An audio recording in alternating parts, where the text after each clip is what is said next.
I'm Congressman James Lankford from Oklahoma's 5th District. I need to talk to you a little bit about the budget season. In Oklahoma, we're familiar with deer season and with turkey season and with duck season. This is budget season. I know many people don't follow budget season the same way we follow deer season and turkey season, but it's important in an open society that has a transparent government that all of us know the process, what happens, and how we got to the place that we are right now in our budget world.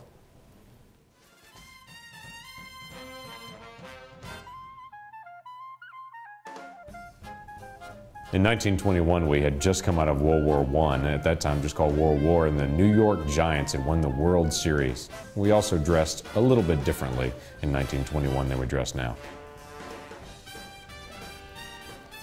We've done our budget a lot of different ways over the 2 centuries of our nation.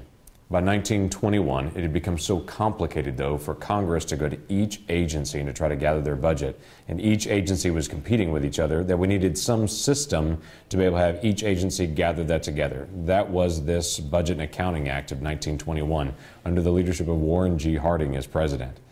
If you can imagine that far back, we finally put in a system that the president had to submit a unified budget.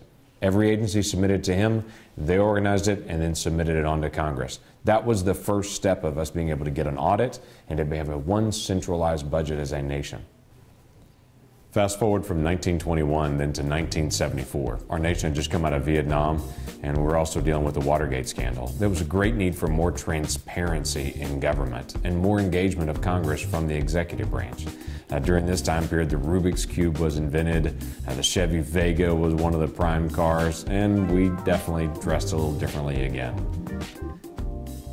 That 1974 Budget Act corrected a lot of issues that Congress had dealt with since 1921. That is that Congress could get its own independent information. It created what's called the Congressional Budget Office. It did its own budget research so that not just the executive branch was delivering financial information to Congress, but Congress could do its own and compare it against the executive branch.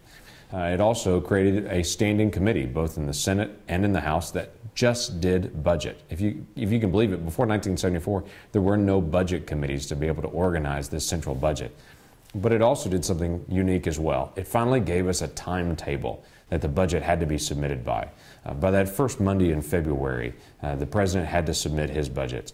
And then by the 15th of April, the House and the Senate had to complete their budget, and then they had to go through all the appropriations bills and have them complete by the beginning of the fiscal year, which was also set in that 1974 Budget Act of October the 1st.